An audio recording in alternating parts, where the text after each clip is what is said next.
Going once, going twice, sold!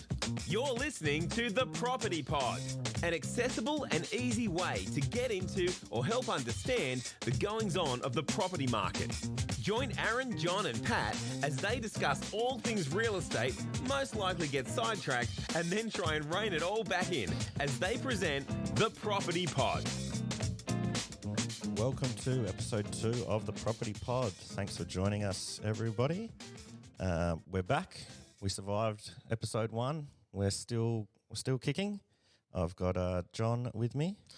G'day, everybody. Yeah, episode 2. This is quite exciting, actually. How'd you feel about episode 1? Like I sort of mentioned, I did have very much the first podcast jitters, mainly hoping that I wasn't going to say anything that put my foot in it, because I'm quite often known to You're do pretty that. good at that. Yeah. That's the only reason I started. Yeah.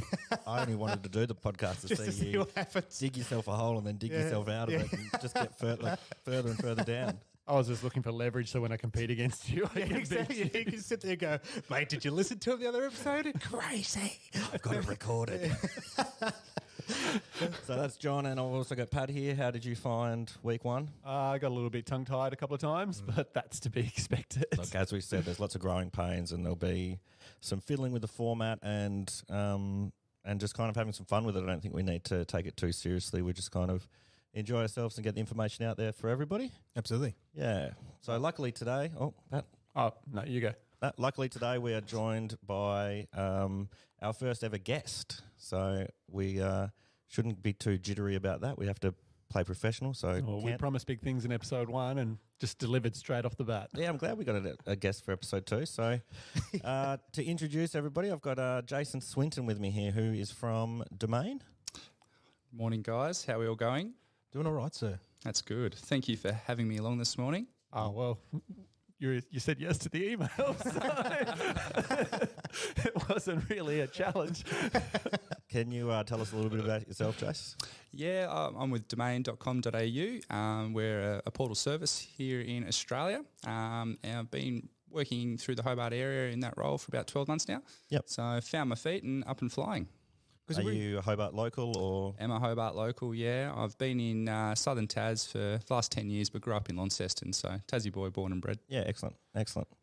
It's kind of useful, actually. Thanks so much for coming, mate. Thanks. But no, the fact too with I always think yours got a unique perspective versus ours, where I'd be curious to get that. So we're looking at from a practitioner's perspective in a lot of ways, but from an almost as an sort of insider outsider, I guess, as a representative of the one of the largest websites in Australia. I like that description because Jason obviously talks a lot to us, but then at the same time he's getting a lot of consumer feedback as well. So like Domain are reporting on how consumers are receiving information, what they use it for, and he's able to relay that back to us. So you are sort of lucky that you get both sides of the coin. We're sort of one, I guess. We definitely do. We, as you say, we talk to lots of agents like yourselves and we get that type of perspective, but at the end of the day as well, all the data that we're bringing in is from the consumer, so we do get to see both sides of it quite frequently. Yeah, which is really cool. And that helps, obviously, with you guys producing some reports throughout the year to have information to provide to us as well, which is fantastic. Yeah, exactly. We produce a lot of information. There's stacks of data there. We love to share it. And recently we had our economist speak to us, Trent Wilshire, and he talked to us a bit about the Tassie market, what we're seeing in southern Tas, in Hobart, and also in the north, what we have seen and what we will be seeing moving forward. Cool. So the purpose of getting you in today is that he's done a bit of a snapshot for the rest of 2019 and to early next year. Is that correct? Yeah, spot on. Yeah, beautiful. And I've actually been lucky enough to go through this information with Jason, so I've sort of got a bit of an idea of what he's going to bring up. And the good news is that even though the mainland marketplace is starting to slow down and there's a lot of negative talk out there, Hobart's holding pretty well, and Tasmania in general. And I think that's what the point of today's conversation is to just reassure people that don't get all depressed and doom and gloom about what the mainstream media is reporting, because there are better signs for micro markets, which is obviously what Tasmania is compared to your Hobart and Sydney marketplaces. Yeah, that's a really good point. And this might be a bit of fun of exercise, because I want to pose a challenge to you, Jason, before we get into the meat of it. This is a question that we get if you walk. It's almost like Vox Pop when you're a real estate agent. People get familiar with who you are. You'll be hi, Jason, I'm John. What do you do? And like real estate. Oh, how's the market? So if someone asked you, mate, Jason, How's the market? Yeah, it's something you get pretty frequently around your friendship circles. It definitely happens. They hear everything that's happening in the media, and that's straight away the first question you get asked. And for me, it's a pretty positive response, as Pat was just saying. We've had great growth over the last 12 months. We have slowed a little bit, but the forecast still looks pretty good moving forward as well. So pretty positive signs still. Well, there was one thing I really liked about the Domain Your Economist. It's always been, we've got the slide notes, so hopefully we'll be able to make that available to our listeners anyway. But it's probably it's always based on hard facts and statistics, but they summarise it really, really well. I think in the report there was sort of 3 key takeaways that they covered. Three big things that we spoke about were price growth in Launceston is picking up, whereas Hobart is starting to slow a little bit. New listings are up in both Hobart and Launceston, so that's a positive sign, especially for what we're looking forward to in the future. But house prices should continue to grow strongly in the Launceston market, but start to level off here a bit in the Hobart. Drivers for that, sorry. I was just going to say, that's not necessarily a bad thing though, is it? No. Like realistically over the last couple of years, Hobart's just gone massive, from a price perspective. So when we talk about like the marketplace slowing down or dropping off here, it's not like people are going to start losing money on their homes, is it? No, it's more having that conversation where you guys know best, you've been in the market, you're seeing those multiple competing offers coming in. You mightn't have as many of those, you still have good offers, but you're not going to be having 5 or 6 offers on one property competing, essentially. And that can be a couple of different things. Agents are now probably better educated as well as to what properties are going to sell for. Like for a while there, we couldn't keep up because people were exceeding our expectations. Now we're probably better positioned to price properties a lot closer to where they're going to sell. And that's an indicator why we're not seeing, 10 or 20% over what a property's been advertised at.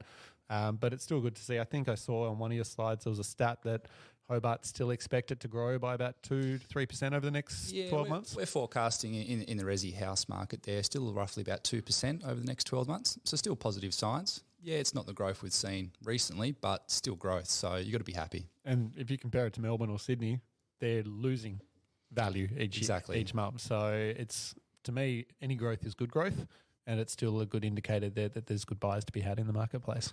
Well, I had a question that a vendor asked me just before going to market recently was, should we go now or after the federal election?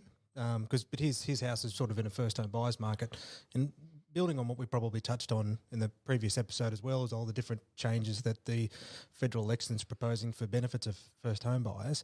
I'm looking at I'm getting sidetracked on 2 different questions I was going to ask. But you're good at that. Yeah, exactly. So in terms of then the, for vendors asking, look, should we be waiting or should we be concerned about the federal election with these adjustments to the pricing?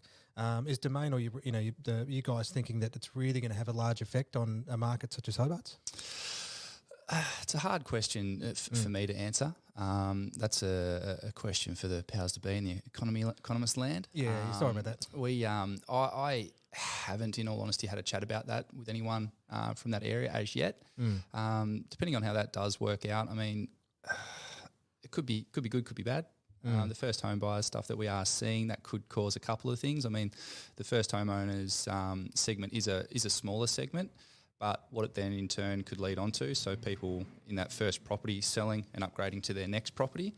So that's the other part of the conversation. I guess that's always the thing. Like, we always want to get more first home buyers into the market because that then helps second homeowners and third homeowners upgrade to the next property that they want to buy. So first home buyers really kick it off from a ground level, and then that helps flow through to the other marketplaces. So you'll quite often see that when the cheaper properties start to sell, it's like a ripple effect that slowly the prices start to go up on the more expensive properties as well. And that's right. And just there's a point in that report that we talk about just in terms of where we have had first homeowners, and we talked about the first homeowners, the first home builders grant that we've had recently and what that's done to the market.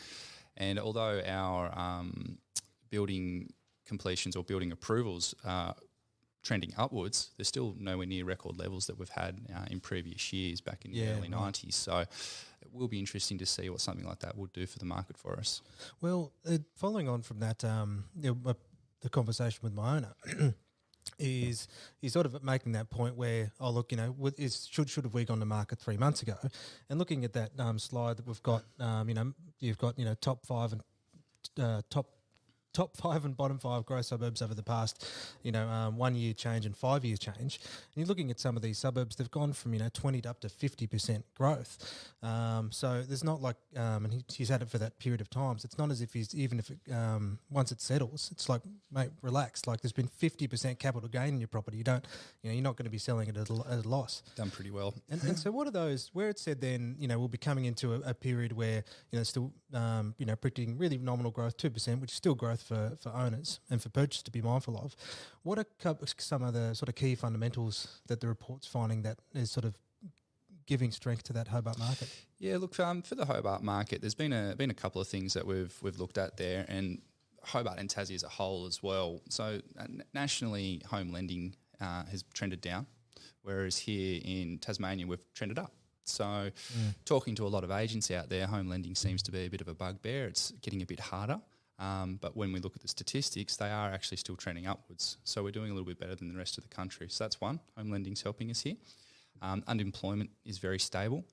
It's at a very good point, especially in the Launceston market as well, looking through that. We talk about the Mona effect here in Tassie, the tourism side of things, which has been a big thing and a big conversation piece that we've had a lot recently, and what that's meant in terms of net overseas migration, so people moving into the state from either interstate or overseas as well. Tassie's become a pretty popular place to come to, and that's helped that. It's almost like a perfect storm in Hobart at the moment, isn't it? It is really. Because you've got, like you said, the Mona effect with lots of tourism coming back, a lot of people coming back to Hobart to live as well. UTAS is obviously trying to expand quite aggressively at the moment into Hobart Marketplace. For a lot of people, they might not realise UTAS is buying nearly every commercial property they can get in the centre of the city.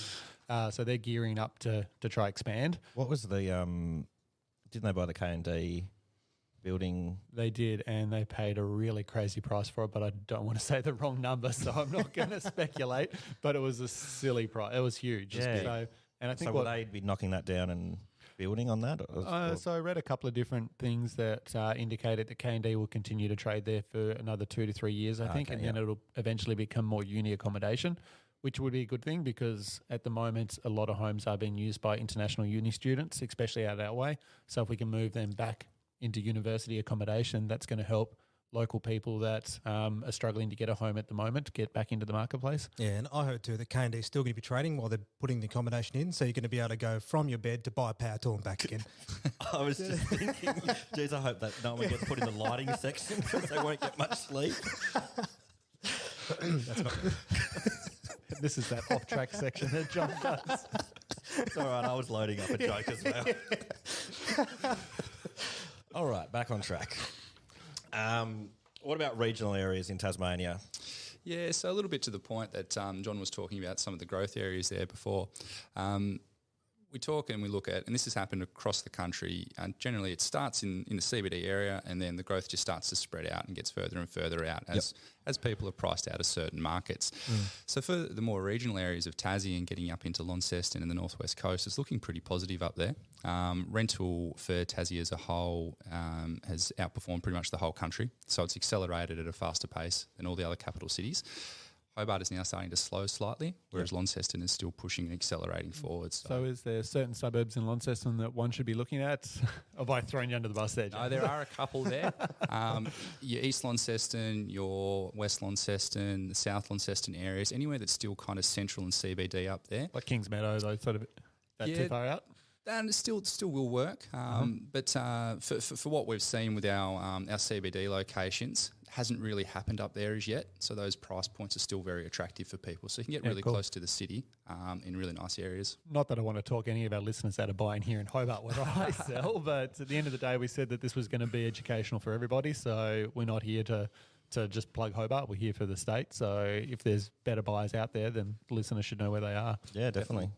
Definitely. Well, this net tourism numbers are just quite staggering, actually, because it said, Tasmanian population growth has been driven, by net overseas migration, and then so in the last, so an increase over the last couple of years, 44% increase from overseas, 42% interstate, and 15% natural increase. Then it goes over to the Chinese market with 1.6 million visitors. Yep. That's just insane. Massive. I didn't realise the numbers were so staggering. Yeah, look, from about 2015, our overseas visitors doubled. So that's a huge figure. And then to your point there, specifically in the Chinese market, just ridiculous amounts. Well, that Mona effect you're talking about, like that absolutely is true. I mean, I've even met people that are only flying from Melbourne, for example, who are legitimately coming into Hobart, catching the ferry to Mona, coming back, staying a night and going. Yep. You know, like they don't even have any interest in even visiting the rest of it. But I think when I remember seeing that in it was an aeroplane magazine where it said top 10 places to visit globally, and Mona featured as like number 9 or something, and I thought that's pretty incredible. Even if they're only flying in for the night, though, like they're still seeing a little bit of the Hobart waterfront. And like I've done trips where I've spent one night here or one night there overseas, and they're on my bucket list to go back to because I get that little small experience of a place, and that's like, oh wow, that was really cool. I want to go back there.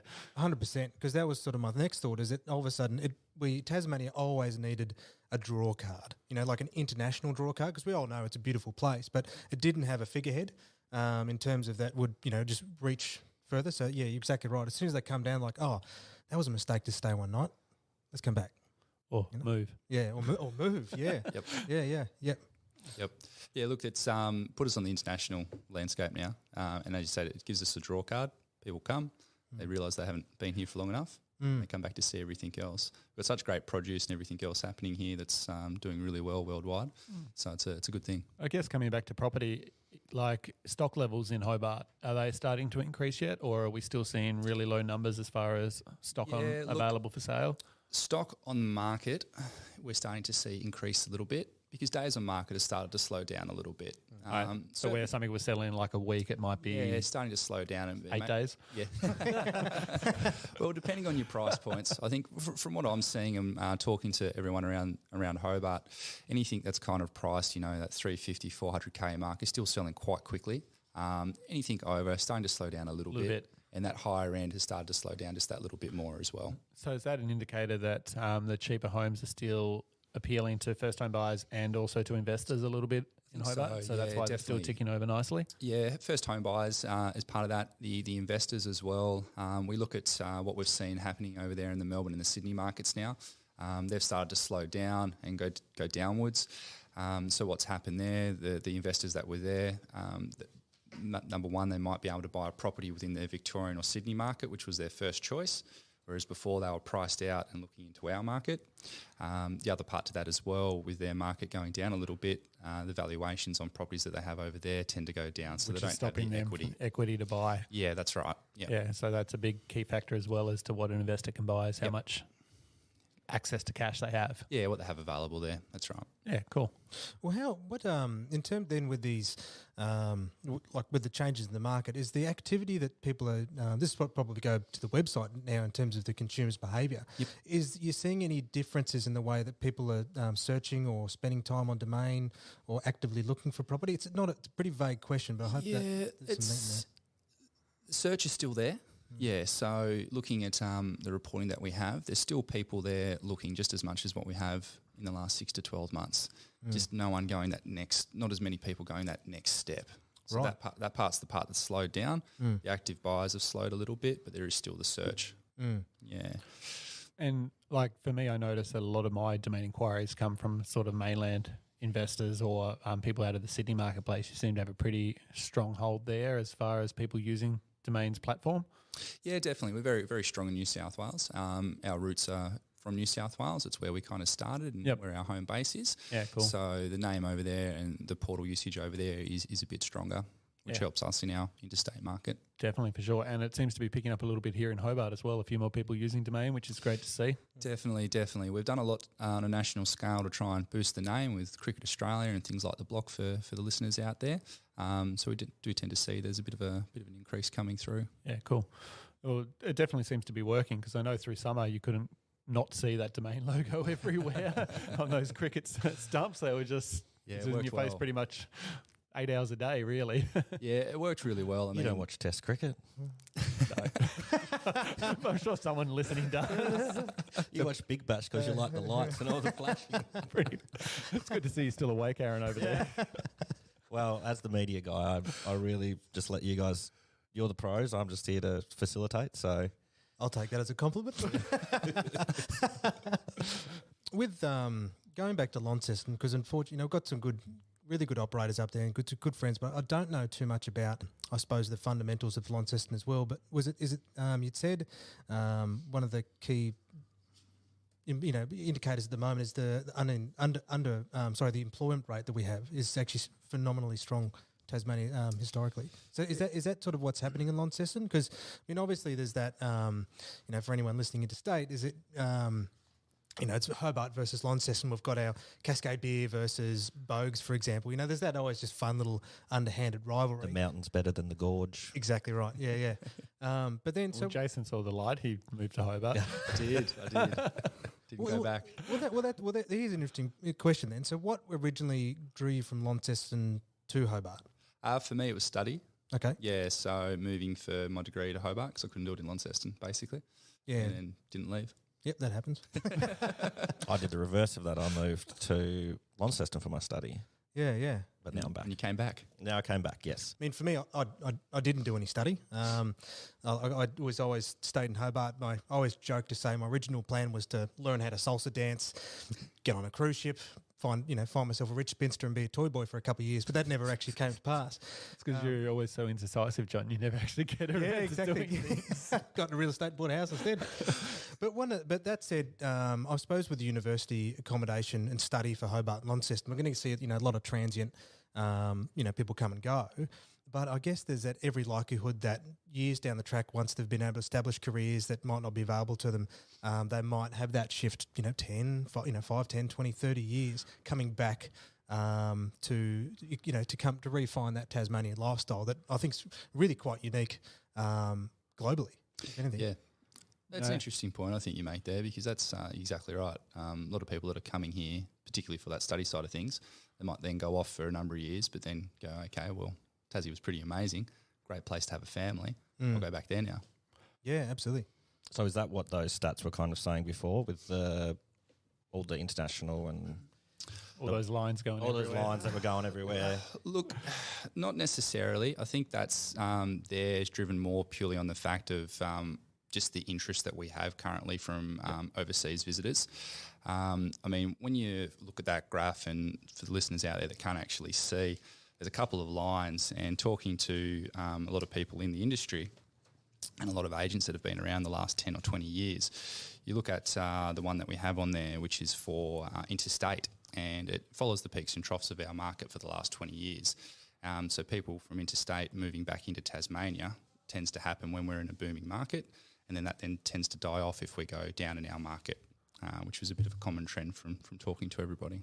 Oh, right. Was there any sort of anecdotal reasons for that, or it's just an interesting number that seems to... Look, the main thing there, I think, was just confidence. Confidence in local economy is a big part of that.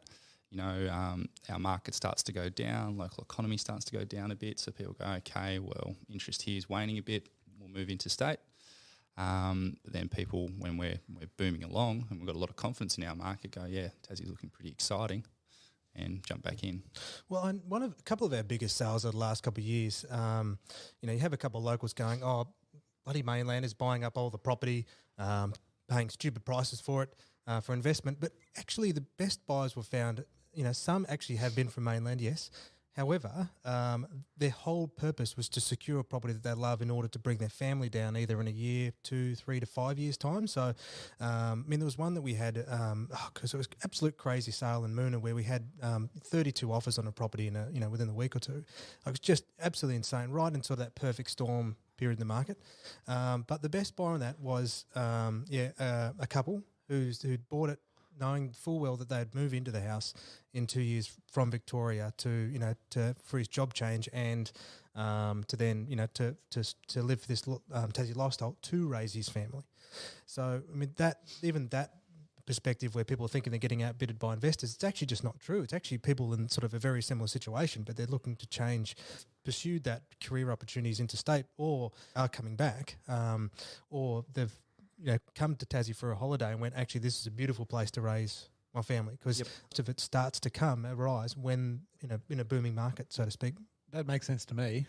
So I think you're right on the money there, John. I think it's not just about investors buying for the sake of buying properties. They are trying to set up a future here, which is really exciting to see. That shows that there could be good growth moving forward into the future. Absolutely. So I guess just to wrap up, Jason, 3 key takeaways again from the top, just so that the listeners can remember what we've talked about. Yeah, the three key takeaways. Launceston price growth is picking up. Hobart is starting to slow a little bit, but still looking positive is the outlook. Listings are up both in Hobart and Launceston, so there are properties coming onto market. Yes, some are sitting a little bit more, but they are definitely there.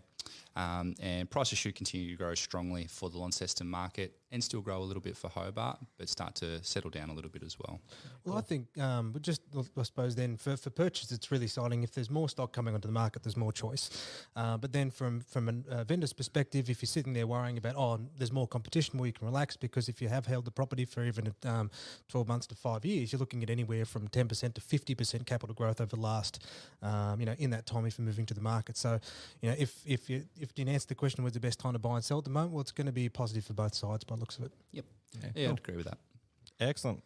Beautiful. Well, thank you so much for coming in, Jason. That was really interesting to get that information and kind of hear you discuss it with the boys. I felt a bit like a fish out of water, but it was interesting to take it all in. Good. Thank you, boys, for episode 2. Absolutely. There we go. 2 in the can. Boom. Awesome. We're getting there. The jitters will be going soon. We'll be pros. We'll be like Joe Rogan. Got to dream big. Yeah, thanks, boys. No, thanks again, Jason. Really appreciate you coming. Thank you for having me. Really useful. Not a problem. All right. Well, we'll sign that one off. Look forward to hearing from us again on the 30th of May. We'll be back with episode 3. Not sure if we'll have a guest. We'll see what we can arrange. But if not, it'll just be the boys having a yarn. Thanks very much, guys. Thank you.